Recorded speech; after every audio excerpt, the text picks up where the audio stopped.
60 शब्द प्रति minute start. जो चीज़ें ज़्यादा उपयोग में आने वाली हैं उनका ज़्यादा उत्पादन नहीं बढ़ पाता है। इसका परिणाम यह होता है कि बेकारी बहुत हद तक कायम रह जाती है और लोगों के रहन सहन का स्तर नीचा रह जाता है। इसीलिए मैं चाहता हूँ कि सरकार ने जैसा इरादा किया है उस इरादे को पूरा करना चाहिए। अगर सरकार गांव-गांव तक सड़कें पहुंचा दे और घर-घर में बिजली पहुंचा दे तो वास्तव में देश के अंदर बहुत बड़ी क्रांति हो जाएगी। इससे हमारे ग्रामीण भाइयों का रहन सहन कुछ ऊंचा हो जाएगा और सारे देश की उन्नति होगी।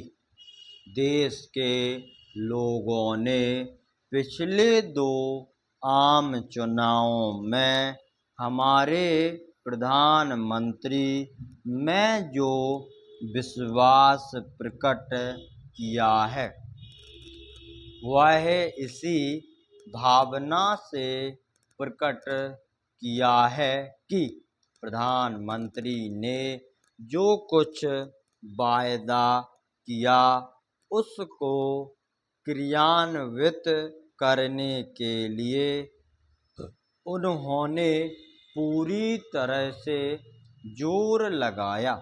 अगर बाढ़ व सूखे की समस्या हमारे सामने न आती तो पिछले चुनावों के बाद उन्होंने जो वायदा किया था वह सब पूरा होता, लेकिन इन कठिनाइयों को जनता समझती है।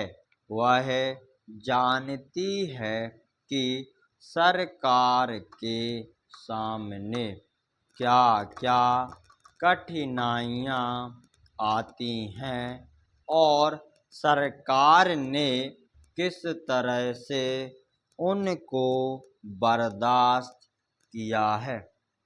इसके बावजूद जो भी विकास की योजनाएं चालू की गई थीं उनको रुकने नहीं दिया गया। उनमें कोई मंद गति नहीं आने दी गई। वे बराबर चालू रखी गई हैं। इसी से जनता की निगाह बराबर इसी तरफ लगी हुई है और यह विश्वास किया जाता है कि प्रधानमंत्री के नेतृत्व में देश इतनी तेजी से आगे बढ़ेगा जिसकी कोई कल्पना नहीं कर सकता। शिक्षा पद्धति के बारे में भी मैं कुछ कहना चाहता हूँ। चारों तरफ से इस मामले की आलोचना हो रही है।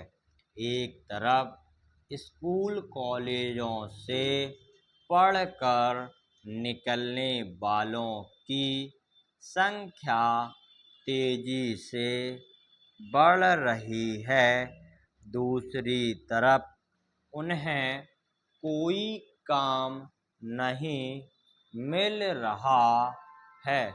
स्टॉप।